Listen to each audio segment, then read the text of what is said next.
ओम श्री परमात्मने नमः। ओम श्री गुरुभ्यो नमः।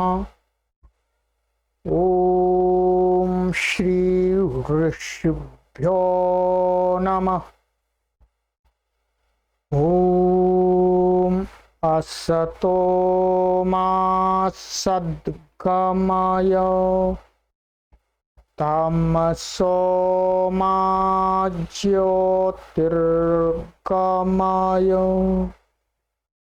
मृत्योर्मामृतंगमय। ओम शांति शांति शांति। सर्वेभ्यो नमः। देववाणी संस्कृतं यूट्यूब चलदृश्यं प्रति भवतां भवतीनां च हार्दं स्वागतम्। मित्रों, आज हम अष्टाध्यायी भाष्य प्रथमावृत्ति द्वितीयः अध्यायः प्रथमः पादः समास प्रकरणम की लाइव कक्षा संख्या 18 को पढ़ेंगे। 17 कक्षाएं मैंने आपको पढ़ा दी। सूचना के रूप में मैं आपको सूचना देना चाहता हूं कि आप सभी पाठक महानुभाव देववाणी संस्कृतम ट्रस्ट हरिद्वारम द्वारा संचालित इस ऑनलाइन उपक्रम से संपर्क करना चाहते हैं तो आप इन नंबरों को अपने मोबाइल में, अपनी डायरी में सुरक्षित कर लीजिएगा और कभी भी आप जो एक समय बताया गया है कि प्रत्येक सोमवार से शुक्रवार 5 दिन, शुक्रवार, सोमवार, मंगलवार, बुधवार, बृहस्पतिवार, शुक्रवार 5 दिन आप हमसे प्रातः काल 10 बजे से लेकर के सायंकाल 6 बजे के बीच में आप हमसे संपर्क कर सकते हैं कॉल पर। और व्हाट्सएप पर आप कभी भी संपर्क कीजिएगा, 24 घंटे आपके लिए खुला रहता है। ध्यान देंगे, ये संपर्क सूत्र मैं आपको लिखा देता हूं, आज बार बार आपको नहीं बताया जाएगा।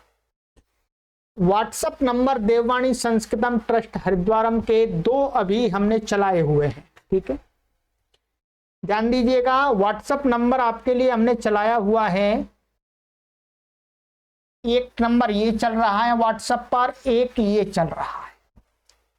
थोड़ा ध्यानपूर्वक सुनेंगे। ये है 8319694799।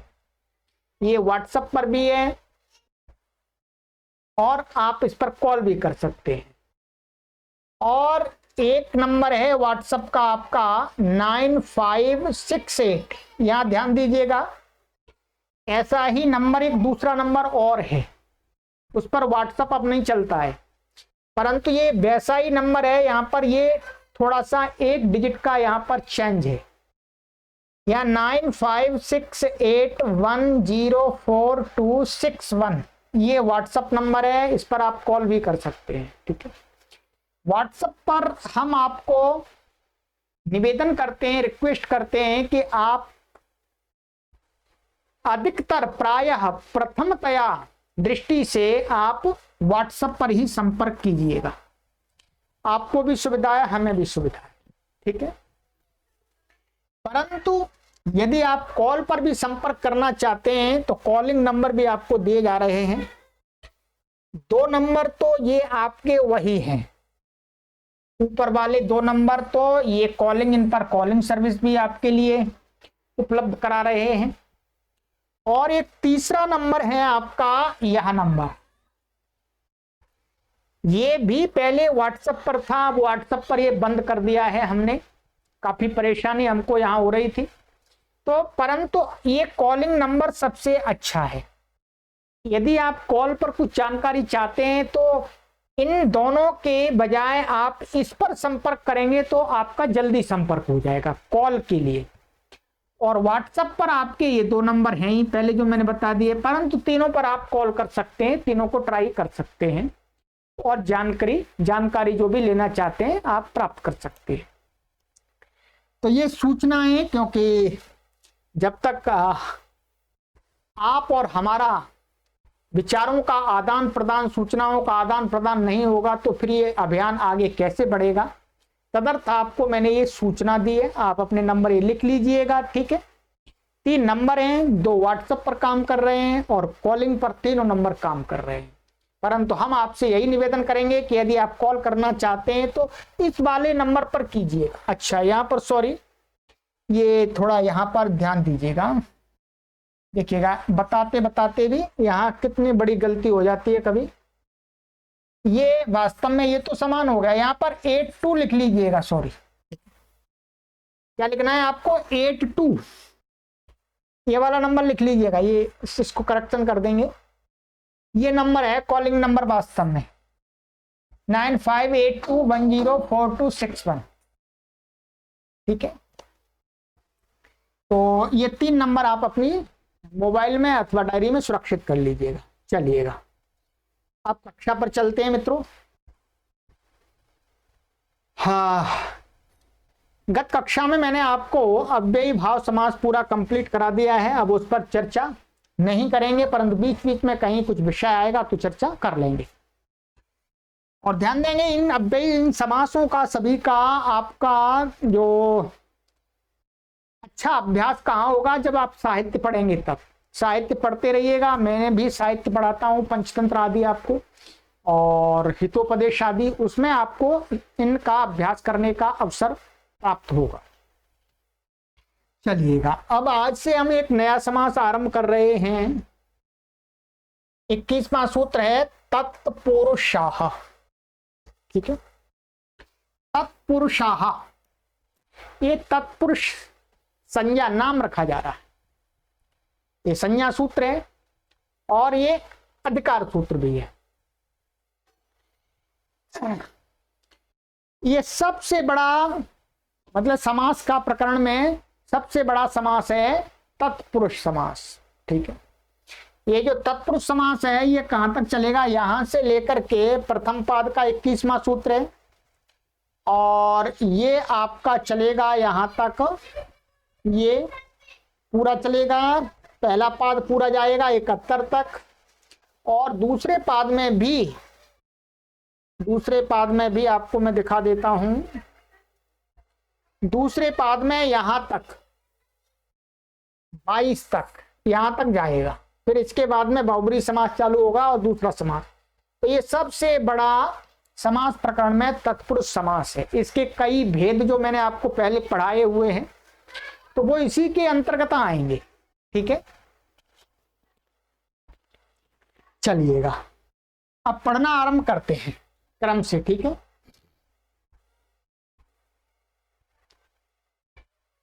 चलिए बोलिएगा। तत्पुरुषाः,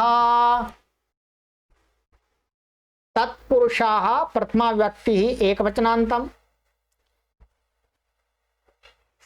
अनुवृत्ति इसमें आएगी सुप की, साह की, सुपा की और समासः की, ठीक है। अर्थः अधिकारोयम, ये अधिकार सूत्र है, ठीक है। अधिकार सूत्र भी है और जैसा कि संज्ञा माने ये नाम भी करेगा, आगे सूत्रों के साथ मिलकर के संज्ञा सूत्र भी बन जाएगा, अधिकार भी रहेगा, ठीक है। तो कहते हैं गुरुजी अधिकारोयम, ये अधिकार सूत्र है।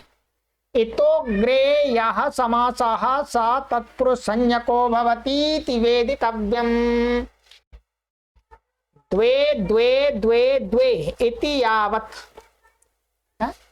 द्वितीयस्य अध्यायस्य द्वितीयस्य पादस्य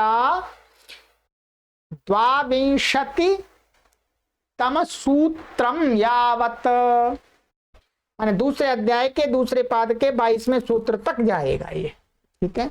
वहां तक तत्पुरुष संज्ञा होती चली जाएगी, ठीक है। उदाहरणानि अग्रे वक्ष्यन्ते, उदाहरण आगे ही आपको बताते जाएंगे। तो उदाहरण तो अधिकार सूत्र के और संज्ञा सूत्र के नहीं होते हैं वास्तव में। चलिएगा, यह अधिकार और संज्ञा सूत्र है, ठीक है, जो मैंने आपको बताया था, जो गुरुजी ने यहाँ पर लिख दिया है, ऐसा है अधिकार और संज्ञा सूत्र। यहां से आगे जो समाज कहेंगे उसकी तत्पुरुष संज्ञा जाननी चाहिए, स्पष्ट है, ठीक। अब गुरुजी ने जो विशेष लिखा है ये मैंने पहले ही आपको पढ़ा दिया है, परंतु फिर भी हम गुरुजी के वचन है इसलिए जरूर आपसे शेयर करेंगे। चलिए, विशेषः तत्पुरुष समास प्रायः उत्तर पदार्थ प्रधान होता है। तत्पुरुष समास में क्या होता है, उत्तर पद के अर्थ की प्रधानता होती है, बताया था हमने। पूर्व पदार्थ प्रधान व्ययी भाव, उत्तर पदार्थ प्रधान तत्पुरुष, अन्य पदार्थ प्रधान बहुव्रीहि, और उभय पदार्थ प्रधान द्वंद्वः। यही बताया था आपको। तो तत्पुरुष समास में उत्तर पद की प्रधानता होती है। यथा राजपुरुष में षष्ठी तत्पुरुष समास हुआ है, तो यहाँ पर पुरुष की प्रधानता है। राजपुरुषा में क्या है, राजा का आदमी, तो क्या है, पुरुष की प्रधानता है, क्योंकि राजपुरुषम आनय ऐसा कहते हैं, तो कहने पर लोग पुरुष को लाते हैं, राजा को नहीं लाते हैं। ऐसा नहीं राजपुरुषम आना है भाई तो राजा को उठा के ले आए बुला करके, राजा जी चलो, नहीं, राजा से संबंधित जो पुरुष है उसको लाते हैं। तो जिसको लाते हैं वो प्रधान हो गया। प्रधान का अर्थ गांव वाला प्रधान नहीं वो भी प्रधान होता है, वो भी मुख्य होता है, लीडर, ठीक है। जब गांव की बात आती है तो प्रधान को पूछा जाता है भाई इस गांव का प्रधान कौन है, मुख्य कौन है। तो वैसे ही समास में, यदि तत्पुरुष समास में पूछा जाएगा कि भाई इसमें मुख्य कौन है, मुखिया कौन है, प्रधान कौन है, तो हम क्या कहेंगे, पुरुष प्रधान है। राजा जी की यहाँ नहीं चल रही है, राजा जी से जो उनका संपर्क है तो राजा से संबंधित पुरुष को लाते हैं। इससे पता लगता है कि यहाँ पर उत्तर पद पुरुष की ही प्रधानता है, ठीक है। हाँ, वो पुरुष कैसा है, राजा से संबंध रखने वाला है, राजन शब्द है वो विशेषण के रूप में कार्य कर रहा है, ठीक है। चलिएगा आगे इस बात को ध्यान रखेंगे पूरे तत्पुरुष समास में। प्रायः कहा, ये भी कहा प्रायः, प्रायः का अर्थ चारों में प्राय ही रहता है, कहीं पर 1% थोड़ा इधर उधर भी हो जाता है जी, ठीक है। जैसे कि अव्ययी भाव समास में हो गया था, अन्य पदार्थ में भी अव्ययी भाव समास कर दिया था हमने, तो वैसे ही आगे ध्यान रखेंगे। चलिएगा अब चलते हैं समास विधायक सूत्र। संज्ञा विधायक, ये संज्ञा वाला सूत्र है, समास वाला सूत्र नहीं है।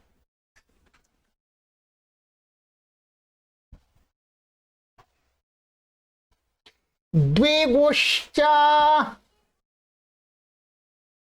द्विगुः प्रथमा विभक्ति ही एक वचनांतम च अव्ययपदम।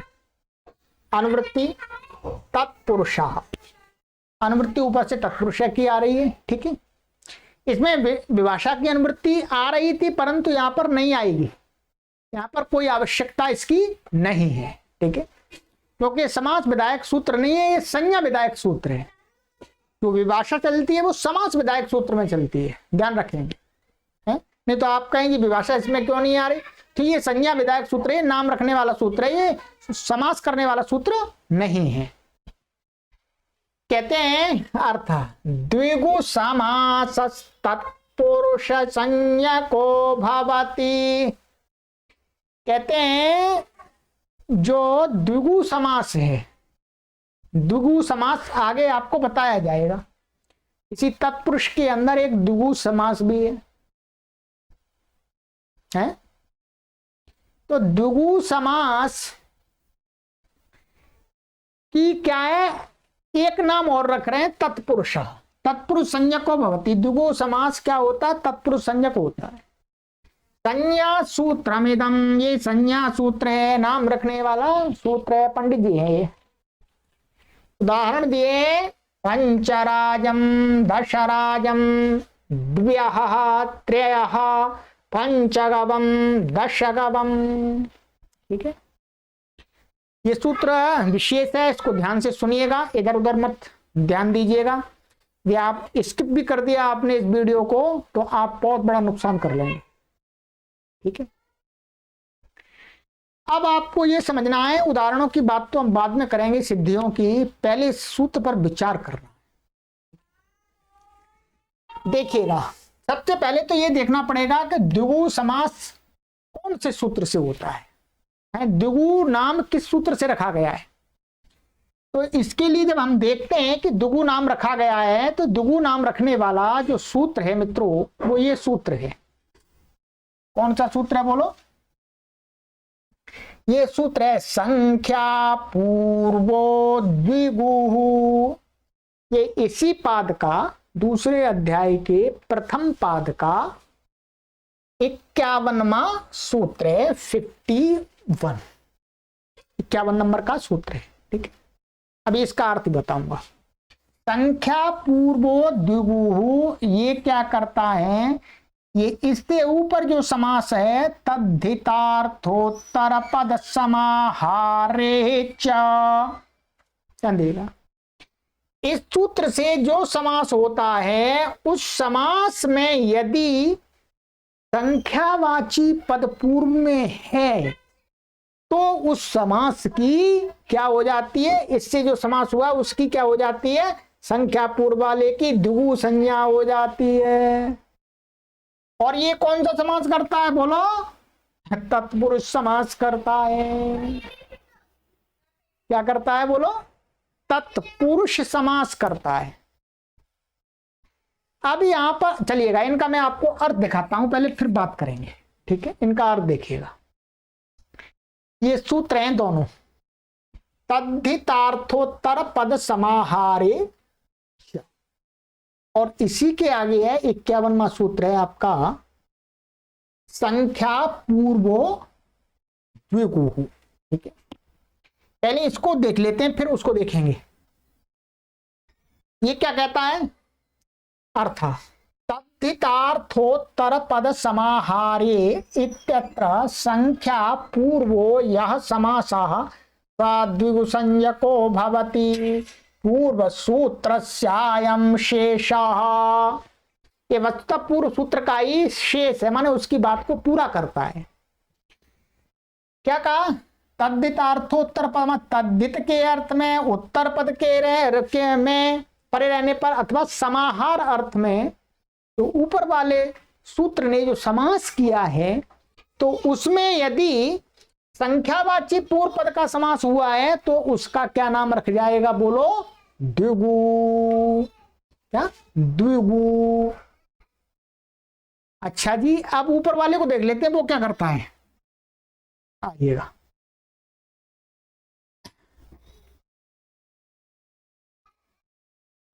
ये क्या कहता है? तद्धितार्थोत्तर पद समाहारे च। ये कहता है तद्धितार्थे, माने तद्धित उत्पत्ति विषय। तद्धित तो प्रत्यय आगे पढ़ेंगे चौथे अध्याय में, 5वें अध्याय में। माने तद्धित प्रत्यय लाना हो, ये अभी आपको पूरा समझ में नहीं आएगा, ये जब पढ़ेंगे तब मोटा मोटा समझिएगा।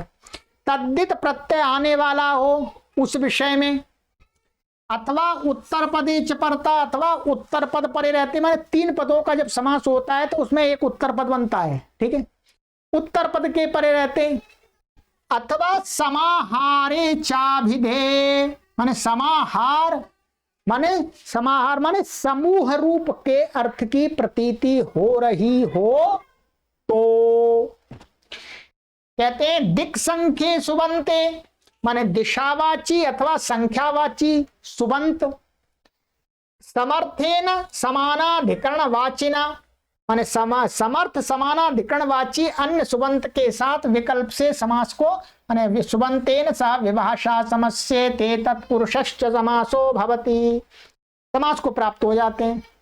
कौन सा समास होता है? तत्पुरुष समास। ध्यान दीजिएगा, आराम से समझ में आ जाएगा, चिंता मास्तु। क्या कहा? इस सूत्र से आप ये समझ लीजिएगा कि ये तत्पुरुष समास करता है बस, ठीक है।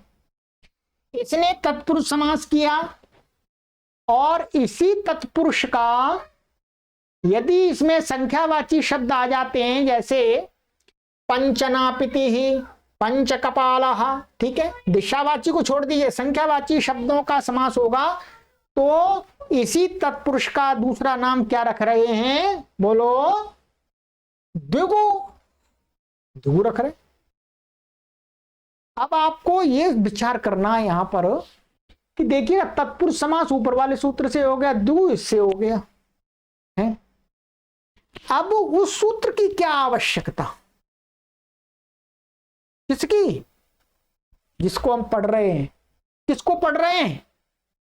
द्विगुश्च, इसी को तो पढ़ रहे हैं। किसको पढ़ रहे हैं? आइएगा, इसको दिखा देते हैं आपको, एकदम आराम से निकालूंगा आपको, ठीक है। इस सूत्र को बनाने की आवश्यकता क्या हुई? ये क्या करता है? तत्पुरुष संज्ञा करता है, जबकि द्विगु समास की तो पहले से ही तत्पुरुष संज्ञा है, द्विगु संज्ञा तो बाद में हुई है। तो महर्षि पाणिनि ने ये क्यों बनाया? ये तो व्यर्थ जा रहा है, परंतु व्यर्थ जा ही नहीं सकता। महर्षि पाणिनि पर इतना विश्वास है हमको कि महर्षि पाणिनि व्यर्थ कोई चीज पढ़ते ही नहीं है। हाँ, हमारी समझ में नहीं आ रहा है तो अलग बात है, हमारी समझ में नहीं आ रहा है तो हम उसको व्यर्थ कह देंगे, तो ये क्या है? हमारी अज्ञानता है। तो जब विचार करते हैं कि ये सूत्र क्यों बनाया, तो हमको ध्यान आता है कि हम भूल गए, महर्षि पाणिनि को याद है अपना नियम। कौन सा नियम? आइएगा, नियम देख लेते हैं। महर्षि पाणिनि ने हमें प्रथम अध्याय के चौथे पाद में, ध्यान दीजिएगा, प्रथम अध्याय के चौथे पाद में, ये चौथा पाद हमने पढ़ लिया है। यहां पर जो पहला सूत्र था, आ कडारा धे का संज्ञा, क्या है? आ कडारा धे का संज्ञा। ध्यान आ गया? थोड़ा ध्यान आया होगा आपको यदि आपने पढ़ा है तो ध्यान से। यदि स्किप करके चल रहे हैं तो आप बहुत बड़ा नुकसान कर रहे हैं, अपना समय को बर्बाद कर रहे हैं। मैं इसलिए सबको बोलता हूं, किसी भी वीडियो को स्किप आपको नहीं करना है, नहीं तो आप बहुत बड़ा नुकसान कर देंगे। तो कहते हैं आ कडारा दे का संज्ञा। इसने क्या कहा था? इसने कहा था कडारा कर्मधारय, माने यहां से लेकर के कडारा कर्मधारय, माने द्वितीय अध्याय के दूसरे पाद के अंत तक एक ही संज्ञा होगी। दो संज्ञाएं एक समय में नहीं हो सकती हैं, एक बार में एक की एक ही संज्ञा होगी। दो संज्ञा, तीन संज्ञा, चार संज्ञा नहीं हो सकती हैं। यदि करनी है तो कुछ अलग से विशेष प्रयत्न करना होगा महर्षि पाणिनि को, ठीक है। अब देखिएगा, यहां से लेकर के कडारा कर्मधारय, ये दूसरा अध्याय का अंतिम सूत्र है, दूसरे अध्याय के दूसरे पाद का कडारा कर्मधारय, यहां तक एक शब्द की किसी की भी दो नाम नहीं हो सकते, एक ही नाम होगा। अच्छा जी, चलिएगा, ये बात क्लियर हो गई। इसका मैं अर्थ भी दिखा देता हूं आपको। क्या कहा था महर्षि पाणिनि जी ने? गुरु जी ने हमें समझाया था यहां पर, आ कडारा दे का संज्ञा अर्थात कडारा कर्मधारय इति सूत्रम वक्ष्यति। कडारा कर्मधारय सूत्र को बोलेंगे 2:38 नंबर पर। आये तस्मात् सूत्रावधे एका संज्ञा भवतीति अधिकारो भेदितव्या। आये तस्मात् सूत्रावधे, इस सूत्र से पहले पहले एक ही संज्ञा होगी, दो संज्ञाएं एक बार में नहीं हो सकती हैं एक साथ, ठीक है। तो ये अधिकार ऐसा जानना चाहिए। अब ध्यान दीजिएगा, अब जो हमारा ये सूत्र हैं, कौन से जी? ये वाले सूत्र। अब विचार कर लेते हैं, ये वाला सूत्र और ये वाला सूत्र, यहाँ अष्टाध्यायी में देख लेंगे तो सौ सरलता होगी। ये वाला सूत्र और ये वाला सूत्र, ये दोनों सूत्र आ कडारा दे का संज्ञा के अधिकार में आते हैं। उसके बाद आ कडारा दे का संज्ञा से बाद में और कडारा कर्मधारय से पहले, बीच में आ गया, उसके अधिकार क्षेत्र में ही आ गया। जब उसके अधिकार क्षेत्र में आ गया तो उसके नियमों का पालन करना पड़ेगा। उसने नियम क्या बनाया था कि भाई इसकी इस सूत्र से समास हुआ तो तत्पुरुष संज्ञा हो गई, और उसी ने उसी की संख्या पूर्व वाले की द्विगु संज्ञा कर दी, तो दो नाम कैसे हो जाएंगे, एक ही नाम रहेगा जी। तो इसका तात्पर्य क्या हुआ, अब कौन सा नाम रहे ये भी आपको विचार करना है। भाई ये वाला नाम रहे या ये वाला नाम रहे, इसके लिए भी महर्षि पाणिनि ने नियम बना दिया है। आपने पढ़ा था, कौन सा नियम बना दिया है, ये नियम आपको बताया था कि विप्रतिषेधे परम कार्यम, इसी के आगे सूत्र था ये आकड़ा दे का संज्ञा के बाद में कि विप्रतिषेधे परम कार्यम। ये विप्रतिषेध माने जहां पर दो संज्ञाओं का टकराव होने लगे हैं, जहां पर दो संज्ञाओं का टकराव होने लगे तो वहां पर हमें क्या करना चाहिए, बाद वाले सूत्र का काम कर लेना चाहिए। मोटा मोटा सा ये सिद्धांत है, ठीक है, अभी गहराई में नहीं जा सकते। तो क्या हुआ, बाद में सूत्र कौन सा है, बाद में ये वाला सूत्र है। कौन सा सूत्र है, बाद में ये है। तो संख्या पूर्व में जिसका होगा उसमें जो समास होगा उसकी तत्पुरुष संज्ञा नहीं होगी, क्या होगी जी बोलो, दुगु संज्ञा होगी। अब दुगु संज्ञा होगी, तत्पुरुष संज्ञा का मना हो गया।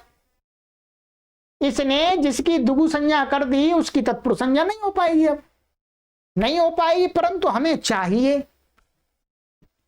महर्षि पाणिनि को तत्पुरुष संज्ञा के भी कार्य करने हैं दुगु संज्ञा में, इसलिए महर्षि पाणिनि को अलग से प्रयास करना पड़ा, सूत्र बनाना पड़ा आपका। कौन सा सूत्र बनाना पड़ा, सूत्र बनाना पड़ा आपका द्विगुश्च, ये सूत्र बनाना पड़ा कि भाई ऐसा है, इसके नियम में आकडारा दे का संज्ञा अब नहीं लग पाएगा, क्योंकि हम अलग से कह रहे हैं द्विगुश्च माने दुगु को तो फिर दोबारा तत्पुरुष संज्ञा होती है। तो प्रयत्न विशेष किया, इसलिए अब क्या है, जो दुगु समास होगा उसकी दुगु संज्ञा भी रहेगी और तत्पुरुष संज्ञा भी होगी। दोनों संज्ञाओं को मान करके आप कार्य कर सकते हैं। ये महर्षि पाणिनि का आदेश हो गया, समझ में आ गया होगा 100%। किसी भी पाठक महानुभाव को इसमें ऐसी बात नहीं है कि कुछ भी बचा हो, बचना नहीं चाहिए, सरल बात है, मैंने आपको आराम से समझाई है, ठीक है, चलिएगा। तो अब इसमें दुगुश्च से फिर दोबारा दुगु की तत्पुरुष संज्ञा हो गई है। चलिएगा, अब उदाहरणों पर चलते हैं। हमारे उदाहरण है पंचराजम और दशराजम, द्व्यः त्र्यः पंचगवम दशगवम, ठीक है।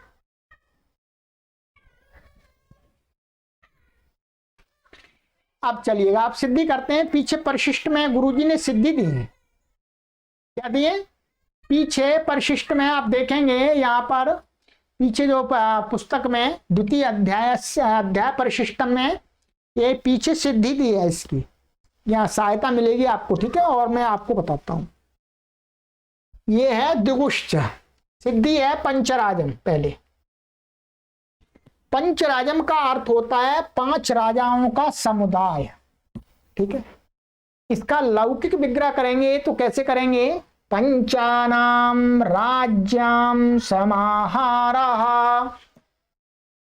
पंचराजम, 5 राजाओं का समुदाय समूह ही क्या कहलाता है, पंचराजम। इसका अलौकिक विग्रह कैसे करेंगे, अलौकिक विग्रह होगा आपका पंचन आम राजन आम, ठीक है, ये अलौकिक विग्रह हो गया। तद्धितार्थोत्तर पद समाहारे च, से समाहार गम्यमान होने से समास हुआ। इस सूत्र को अभी मैंने पढ़ाया था आपको, तद्धित के विषय में अथवा उत्तर पद के परे रहते अथवा समाहार गम्यमान हो रहा हो तो क्या हो जाता है, दिक माने संख्यावाची और दिशावाची सुबंतों का समर्थ सुबंत के साथ समानाधिकरणवाची सुबंत के साथ में समास हो जाता है। ठीक है, इसका ठीक है, तो इसका अर्थ यही था, यही बताया था। अभी देखिए फिर पढ़ लीजिएगा इसको, तो ये भी समझ में आना चाहिए। आप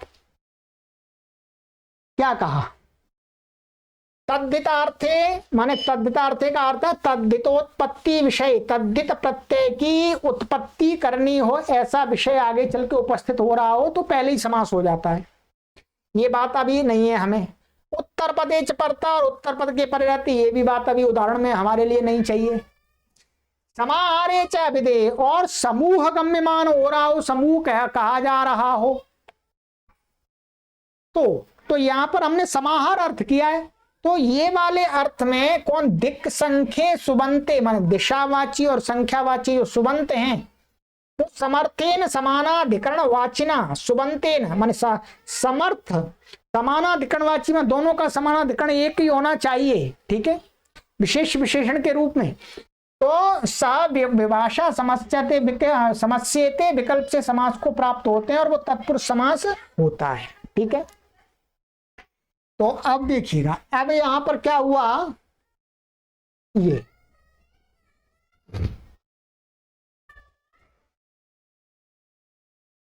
हो गया।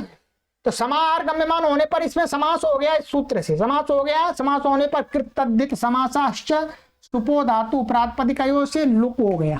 ठीक है, लुक हो गया। क्या बचा, पंचन राजन, ऐसा बचा। लीजिएगा क्या बचा, पंचन राजन। अब यहां पर क्या करना है, संख्या पूर्वो द्विगु माने तद्धितार्थोत्तर पद समाहारे से जो समास हुआ है यदि उसमें संख्या वाची पद पूर्व में है तो क्या हो जाती है, उसकी द्विगु संज्ञा हो जाती है। इस सूत्र से इसकी क्या हो गई, द्विगु संज्ञा हो गई, जो मैंने अभी आपको बता दिया था। तो संख्या पूर्व से में होने से समास की द्विगु संज्ञा हुई। अब द्विगु संज्ञा हुई, तब द्विगु संज्ञा होने पर अब फिर दोबारा लुकबो नियम लग गया, इसलिए तत्पुरुष संज्ञा का बाद हो गया। आकड़ा दे का संज्ञा से तत्पुरुष संज्ञा का बाद हो गया। तो फिर दोबारा द्विगुश्चा जो सूत्र हम पढ़े इसने द्विगु संज्ञा की तत्पुरुष संज्ञा कर दी। क्या कर दी बोलो, इस सूत्र ने क्या कर दी, द्विगुश्च ने तत्पुरुष संज्ञा कर दी। द्विगुश्च ने तत्पुरुष संज्ञा कर दी तो क्या बन गया आपका, अब इसकी तत्पुरुष संज्ञा भी हो गई, द्विगु संज्ञा भी हो गई, दोनों संज्ञाएं हो गई। अब द्विगु संज्ञा होने तत्पुरुष संज्ञा होने का फल क्या मिला, तत्पुरुष संज्ञा होने से 5वें अध्याय के चौथे पाद में तत्पुरुष के अधिकार में कुछ प्रत्यय कहे समासांत। ठीक है, क्या कहे, समासांत प्रत्यय।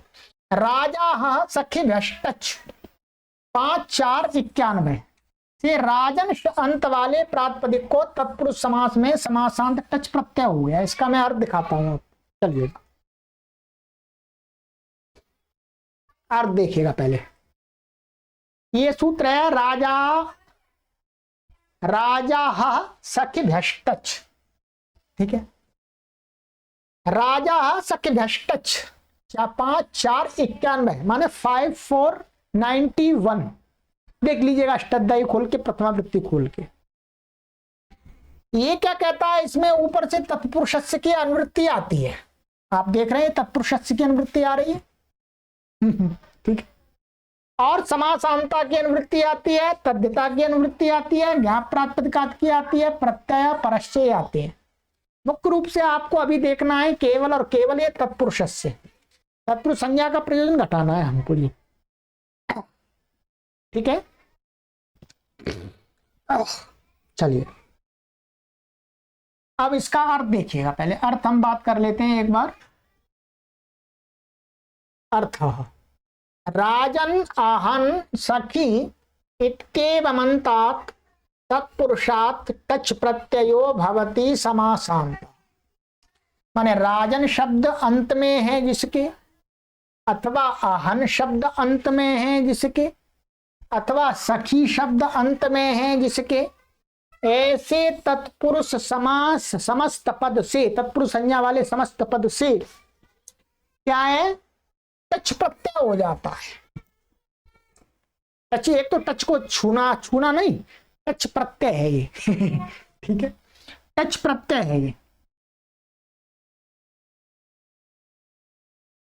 तो ये टच प्रत्यय हो जाता है मित्रों। अब यहां देखिए, टच प्रत्यय होने के लिए हमें क्या चाहिए, तत्पुरुष संज्ञा।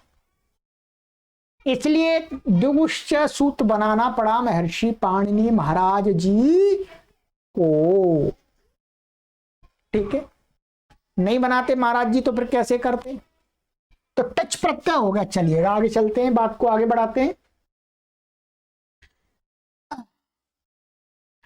तो ये टच प्रत्यय हो गया आपका, ये टच आ गया, प्रत्यय परस्य से परे हो जाता है। ठीक है, पंच। अब यहां पर क्या है, ये नकार है, नकार को क्या करेंगे, प्रत्यय लोपे प्रत्यय लक्षणम सुप्तिगंतम पदम पदस्य, और पदस्य के अधिकार में न लोप प्रातिपदिकांत से नकार का लोप हो जाता है। तो क्या बन जाता है, पंचराजन टच।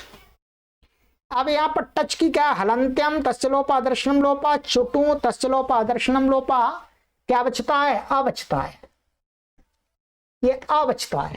ठीक, अब ये अबचता है आ, और ये क्या है, तद्धित है, तद्धिता से। अब यहां पर अपने आप आपको सूत्र लगाने पड़ेंगे, मैं बोलते जाता हूं। यची भम, यची भम से इस आजादी तद्धित के परे रहते, स्वादि के परे रहते, इसकी क्या हो गई, भासंज्ञा। भासंज्ञा होने से और इसके परे रहते यस्मात् प्रत्यय विधिस तदादि प्रत्यय अंगम से अंग संज्ञा भी है इसकी। अंग के अधिकार में भस्य, भस्य सूत्र है, भस्य के अधिकार में सूत्र है नस्तद्धिते। नस्तद्धिते क्या कहता है, इसका अर्थ पढ़ लीजिए, आइएगा पहले।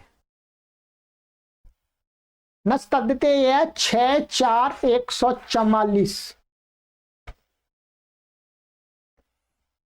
ठीक है, इसमें क्या है, टे की अनुवृत्ति आती है, लोपा की आती है, भस्य की आती है, अंग से आती है। तो हमने भा की भासंज्ञा कर दी यची भम से, और यस्मात् प्रत्यय विधिष्टदादि प्रत्ययंगम से अंग संज्ञा कर दी। ठीक है, अब यहां पर देखिएगा अर्थ, नकारांतस्य भसंज्ञकस्यांगस्य टेर लोपो भवति तद्धिते परतः।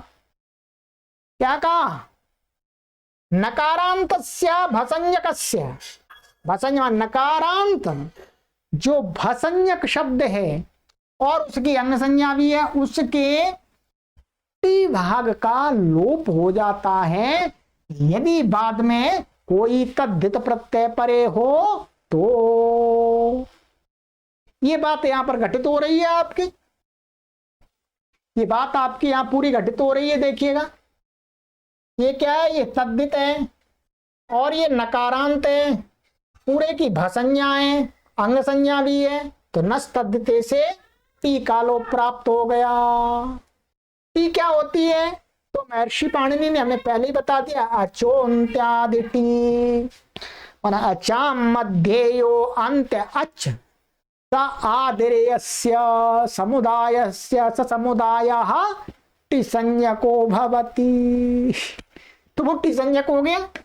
ठीक है, तो अब देखिएगा अंतिम क्या है, अंतिम अच इसमें क्या है, ज का अ, और वो आदि में जिसके नके, तो अन समुदाय की क्या हो गई, यहाँ पर अन की हो गई टी संज्ञा। टी संज्ञा होने से टी का लोप हो गया, तो क्या बच्चा जी, अब बोलो पंचराज अ, इतना बच्चा केवल। ठीक है, पंचराज अ। अब ये पंच इसमें अ मिला दीजिए, पंचराज बन गया जी, बन गया। पुनः पूर्व सु आ जाएगा, क्यों, इसकी क्या है, ये तद्धित प्रत्यय, तो कृत तद्धित समासाश्च से प्रातिपदिक संज्ञा हो जाएगी इसकी। अब समास को मान करके नहीं होगी, अब ये कृत प्रत्यय आ गया है, ध्यान देंगे, ये अब वो तद्धित प्रत्यय आ गया, तो तद्धित मान करके कृत तद्धित समासाश्च से इसकी प्रातिपदिक संज्ञा हो जाएगी। प्रातिपदिक संज्ञा होने पर पूर्ववत स्वादि उत्पत्ति करके सु ले आइएगा, और ये नपुंसकलिंग है क्यों, जो समूह को कहने वाले शब्द होते हैं वो नपुंसकलिंग में प्राय करके बताए जाते हैं। ठीक है, तो नपुंसकलिंग होने से सु आ गया, सु, और सु को अतोम अम हो जाएगा, अमी पूर्वा से पूर्व होकर के क्या बन गया जी, बोलो, पंचराजम, पंचानाम राज्याम समाहारः, पंचराजम, 5 राजाओं का समुदाय, यही तो अर्थ है। चलिएगा मित्रों, इसी प्रकार से, बिल्कुल इसी प्रकार से मित्रों ध्यान दीजिए, बिल्कुल इसी प्रकार से क्या करना है, दशराजम,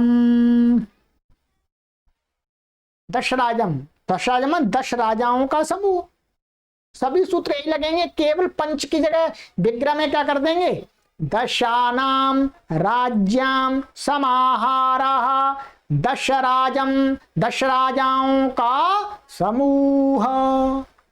10 राजा हैं जहां पर इकट्ठी करके टोली बना करके बैठे हुए हैं, गपसप कर रहे हैं। ठीक है, तो दशराजम, अब ये सिद्धि अपने आप कर सकते हैं, कोई परेशानी नहीं है। ठीक है, ये दशन शब्द है मूल, दशन, मैं आपको अलौकिक विग्रह लिखा देता हूं, दशन और आम, राजन और आम। ठीक है,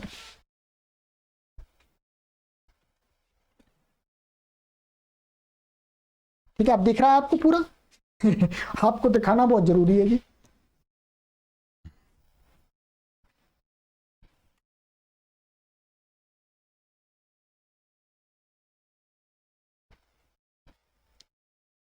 ठीक है जी, चलिएगा, तो आज इसकी सिद्धि पूरी करेंगे, आज पूरा सूत्र पढ़ा ही देते हैं आपको। अब दूसरा हमारा उदाहरण है मित्रों, दिव्याह। अब सरल, अब कठिन नहीं है। क्या उदाहरण है, दिव्याह, ये क्या, द व हलंत है और या ये पूरा मन है, दिव्याह, दिव्याह, इसका अर्थ है 2 दिन का समुदाय। ठीक है, 2 दिन का समुदाय, परंतु ये क्या है, नपुंसकलिंग शब्द नहीं होता। अभी मैंने बताया था समुदायवाची शब्द नपुंसकलिंग, परंतु इसके लिए महर्षि पाणिनि का सूत्र अलग से है, पुल्लिंग करने के लिए पुल्लिंग हो गया इसलिए।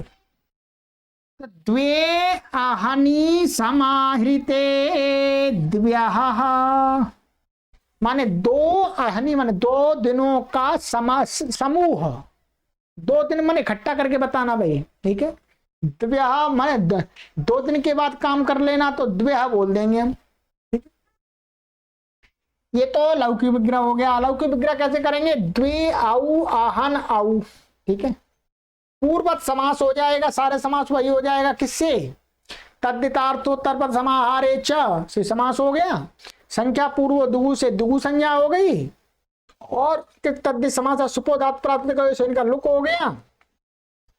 ठीक है, प्रकृत सूत्र से क्या हुई, इसकी द्विगुश्च से इस पूरे की फिर क्या हो गई, द्वि औ द्वि अहन की तत्पुरुष संज्ञा हो गई। ठीक है, तत्पुरुष संज्ञा होने से क्या हो गया, टच प्रत्यय हो गया।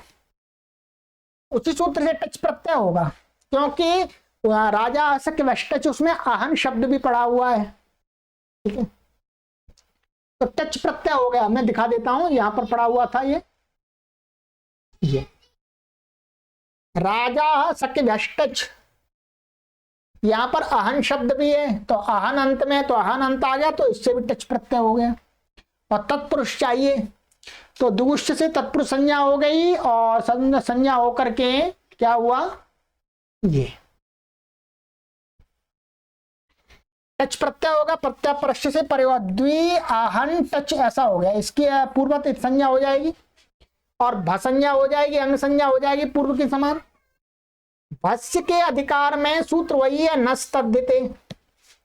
यहां पर भी क्या है, ये भी नकारांत है, तो टीका लोप प्राप्त हो रहा है। नस तद्धिते से टीका लोप प्राप्त हो रहा है, परंतु यहां पर नस तद्धिते से टीका लोप नहीं करते महर्षि पाणिनि। वो कहते हैं इससे नहीं करेंगे जी, दूसरे से करेंगे। तो कौन से करेंगे, तो कहते हैं इससे करेंगे, आहनष्ट खोरेव। इसी के आगे वाला सूत्र है 144 है 145 है। आहनष्ट खोरेव, इसका अर्थ दिखा देता हूं, चलिए आपको। देखिएगा इसने क्या कहा था, नकारांतस्य भसंजकस्य अंगस्य टेर लोपो भवति तद्दिते परतः। नकारांत भसंजक अंग के टी का लोप हो जाता है तद्दित प्रत्यय के परे रहते। यहां पर सारी शर्त प्राप्त है, परंतु ये आगे वाला सूत्र है ये इसमें नियम करता है। काम तो वही करता है टी का लोप, परंतु नियम करता है। नियम आप जानते हैं कि नियम माने उसको उसका एक क्षेत्र विषय निश्चित कर दिया जाता है, उसको नियमित कर दिया जाता है, क्या अब आपको वैसे इतना ही करना है, अधिक नहीं करना। हाँ, अपनी मनमर्जी नहीं चलानी, ठीक है। ये सूत्र क्या करता है, नियम करता है। नियम पढ़ लीजिएगा कैसे, अहनष्टखोरेव अहन इत्येतस्यान्नस्य टखोरेव परता टेर लोपो भवति। इसने ये नियम कर दिया कि जो आहन शब्द है भसंजक अंग वाला, उसको माने समझ अंत वाला ट और ख, केवल तद्धित प्रत्यय ट और ख, इन दो प्रत्ययों के पर ट का अर्थ है टच भी आ जाएगा, ठीक है, टच आ जाएगा। तो माने टित, ट माने टित और ख प्रत्यय, इनके परे रहते ही होता है, दूसरे तद्धित के परे रहते आहन शब्द के भसंजक टी का लोप नहीं होता। ये नियम कर दिया, ठीक है। ऊपर वाले से तो कोई भी तद्धित हो, परंतु यहां एक नियमित कर दिया, उसको क्षेत्र को सीमित कर दिया कि भाई केवल तद्धित कौन से चाहिए, माने ट प्रत्यय, ट माने टच और ख माने ख प्रत्यय, दो प्रत्ययों के परे रहते ही अहन का टी का लोप होता है, जो पूर्व वाले सूत्र से प्राप्त था, और अन्यत्र दूसरे तद्धित के परे रहते नहीं होता है। और पूरी बात आपको तब समझ में आएगी जब छठवें अध्याय ये जानकी गंगा में स्नान करेंगे, ठीक है। चलिएगा, अभी इतना ही आपके लिए पर्याप्त है। तो क्या हुआ यहां पर, अहनष्ट खोरेव से टी का लोप हो गया, अचोनता है टी, तो आहन के अन का लोप हो गया, द्वि आह आ ऐसा बचा, ठीक है। अब देखिएगा, अब आगे यहां पर सूत्र है आहनोहन एतेभ्यः, ध्यान दीजिएगा। ये सूत्र क्या करता है, अभी मैं अर्थ दिखाऊंगा। आहन शब्द को आहन आदेश करता था, यह सूत्र यहां लगा नहीं है, परंतु इसकी प्राप्ति दिखा करके इसका निषेध आगे दिखा रहे हैं कि यह भी प्राप्त हो रहा था परंतु मना कर दिया था। ये क्या है, आहनोहन एतेभ्यः से आहन शब्द को यहां पर आहन आदेश हो रहा था, ध्यान दीजिएगा। आहन को आहन, अंतर है दोनों में, आप कहेंगे एक जैसा नहीं है।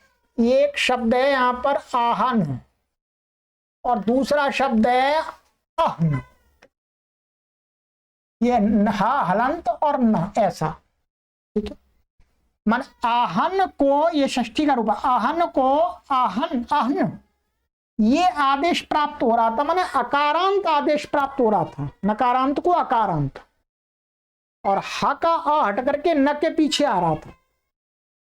उसका क्या है, आहन को अहन आदेश भी पाता है, जिसका न संख्या दे समाहारे से, कि समाहार में संख्या पूर्व में है, तो आहन शब्द को अहन आदेश नहीं होता है, इसने मना कर दिया, निषेध हो जाता है। तो इसलिए यहां पर आहन को अहन आदेश नहीं हुआ है। चलिए मैं कोशिश करता हूं आपको इन दोनों सूत्रों का भी अर्थ बता देता हूं, जो बात उठी है तो पूरी होनी चाहिए। ये सूत्र है आपका 5 4 88।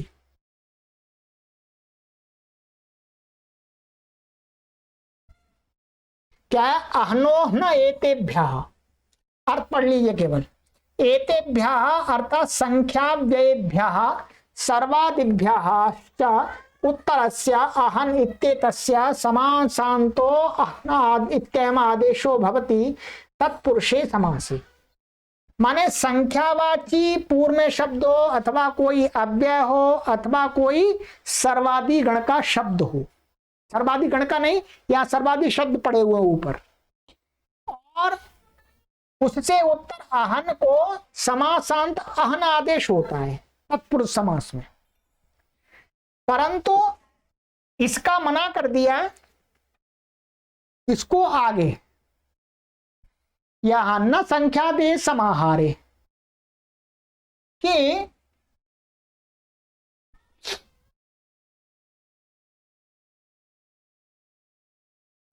संख्या दे समाहारे वर्तमानस्य तत्पुरुषस्य अहन शब्दस्य अहनादेशो न भवति पूर्वेण प्राप्ता प्रतिषिध्यते।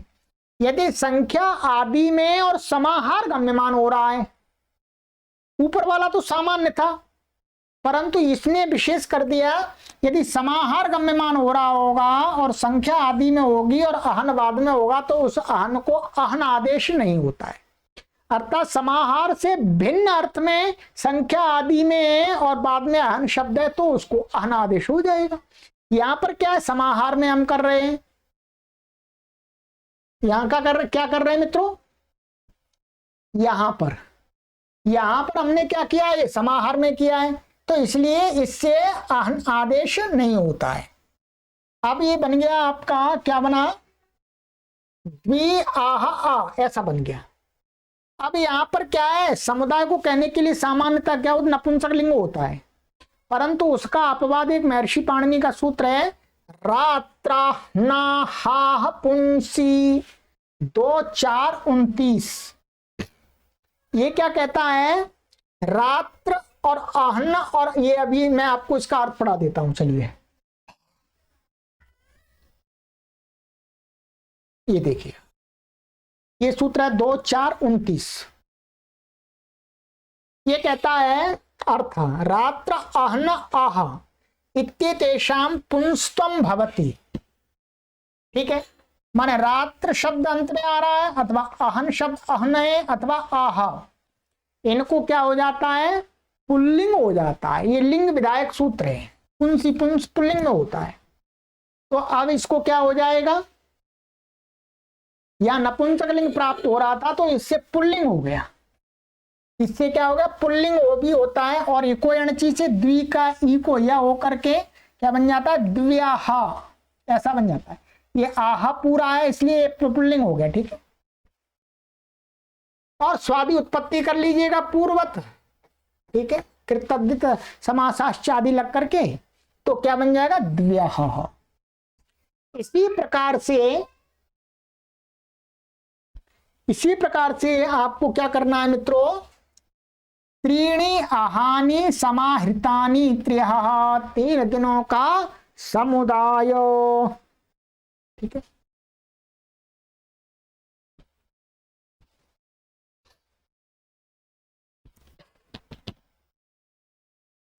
चलिएगा, ये वो सिद्धि हो गई आपकी। अब आइएगा पंचगवम, अंतिम सिद्धियां भी कर लेते हैं। पंचगवम, पंचानाम गवाम समाहारः, 5 गायों का समुदाय, 5 गायों का टोली, समूह।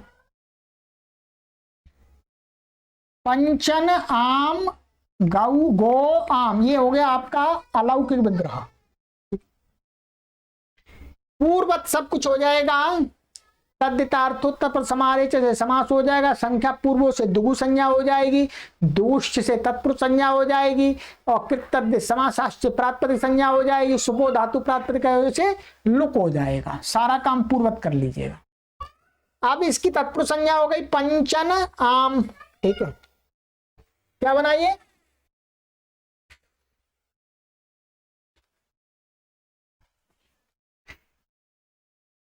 पंचन, अब इसको क्या बन जाएगा, ये तो हट जाएगा, ये पंचन गो बनेगा, पंचन गो बनेगा।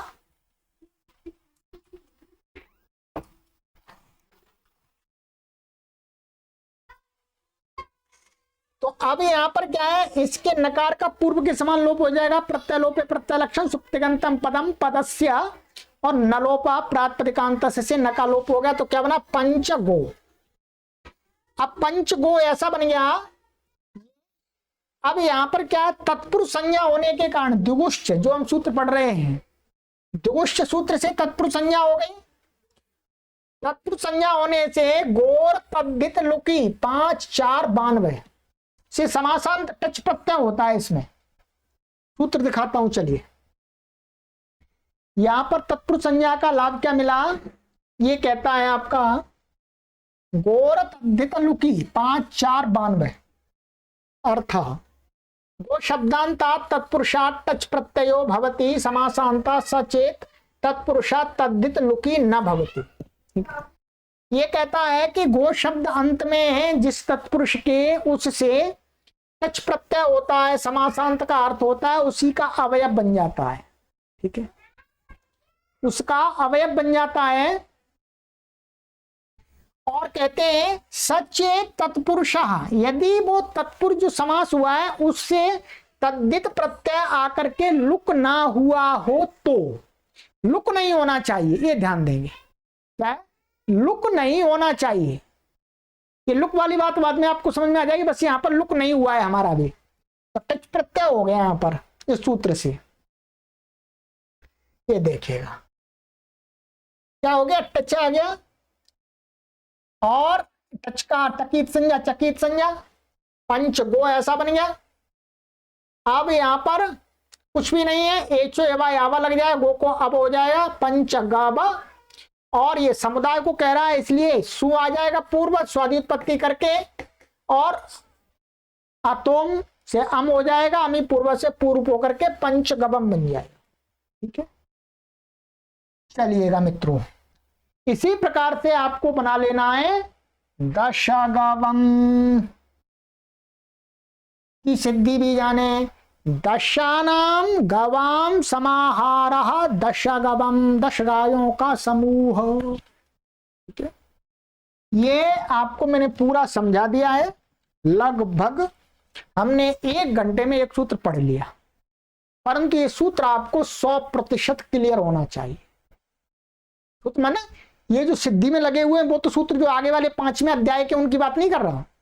ये वाला सूत्र द्विगुष्ट सूत्र क्यों बनाया महर्षि पाणिनि ने, ये बात आपको पूरी तरह से समझ में आनी चाहिए। क्यों बनाया बोलो, क्योंकि आ कड़ारा दे का संज्ञा के नियम से इसकी एक ही संज्ञा प्राप्त थी, क्या द्विगु, क्योंकि प्रच्छेद परम कार्यम परमे थी वो, तो फिर दोबारा तत्पुरुष संज्ञा इसकी करनी है, इसलिए बना दिया महर्षि पाणिनि ने द्विगुष्ट। आप सभी पाठक जो इस कक्षा को पढ़े हैं, जिनकी समझ में आ गया ये सूत्र, वो 100 वर्ष तक इस पर कमेंट करते रहे कि गुरुजी पूरी तरह से समझ में आ गया। आना चाहिए, मैंने पूरा परिश्रम से पढ़ाया है, एकदम ऐसे ढिलमुल ढुलमुल नहीं पढ़ाया मित्रों। आप देख रहे हैं 1 घंटा में एक सूत्र पढ़ाया है। किसी भी ऑफलाइन कोचिंग सेंटर में या ऑनलाइन कोचिंग सेंटर में आपको इतने विस्तार से नहीं पढ़ाया जा सकता। मैंने पढ़ाया, इसलिए मैं आपसे निवेदन कर रहा हूं कि आपका कमेंट आना ही चाहिए। जो जो पाठक इस कक्षा को आगे पढ़ें अथवा वर्तमान में पढ़ रहे हैं कि गुरुजी समझ में आ गया पूरा, ऐसा आना चाहिए। थोड़ा बहुत रहना नहीं चाहिए, क्या रहेगा इसमें बताइए, सरल तो बात है, समझा दिए। चलिए आगे की कक्षा में मिलते हैं मित्रों। अब आपसे हम निवेदन करते हैं, क्योंकि इस अभियान को हम निरंतर चला रहे हैं और आगे चलाना है हमको, और इस अभियान को हजारों वर्ष का अभियान बना देना है। संस्कृत माता की जय जयकार होती रहे हजारों वर्ष तक, हम इस दुनिया में फिर दोबारा जन्म लेकर के आ जाएं, परंतु संस्कृत भाषा की जय जयकार होती रहे। इसलिए आप सभी पाठकों से विनम्र निवेदन करता हूं, चाहे आप छात्र हैं अथवा आप अध्यापक हैं अथवा आप संस्कृत के जिज्ञासु हैं, आप वृद्ध आयु के या युवा हैं, सबसे निवेदन करता हूं कि आप इस अभियान में मासिक सदस्य बनिएगा। प्रति माह आप हमें अपना सहयोग दीजिएगा। भगवान ने आपको जितना सामर्थ्य दिया है, हम ये नहीं कहते कि आप सब कुछ दे दीजिए, नहीं नहीं, आप अपने घर की परिवार की पहले व्यवस्थाओं को पूरा कीजिएगा, फिर कुछ बन सकता है आपसे। भगवान की कृपा से आपके पास में इतना सामर्थ्य है तो इस संस्कृत माता के प्रचार प्रसार के अभियान में जरूर दीजिएगा। मित्रों, आपके सहयोग से इस कार्य को मैं संचालित कर रहा हूं, क्योंकि हमारे पास में तो कुछ भी नहीं है। ठीक है, तो ये व्हाट्सएप नंबर दिया गया है आपको। पहले व्हाट्सएप नंबर जो मैंने बताया था कि वो चेंज हो गया है, ये वाला व्हाट्सएप नंबर है, कॉलिंग नंबर भी है, और ये इस अकाउंट से सभी गतिविधियां संचालित होती हैं। ठीक है, इस अकाउंट में आप दे सकते हैं, अथवा गूगल पे, फोन पे, पेटीएम का ये नंबर है 9582104261। अकाउंट का नंबर वही है, उसमें कोई परिवर्तन नहीं हुआ है। ठीक, तो मित्रों, आप अपना सहयोग भेज करके हमें व्हाट्सएप पर भी सूचना दें, जिससे हमारे संज्ञान में भी आपका सहयोग आए और हम आपके प्रति कृतज्ञता प्रकट करें। चलिएगा मित्रों, आगे की कक्षा में मिलते हैं। सर्वेभ्यो नमः।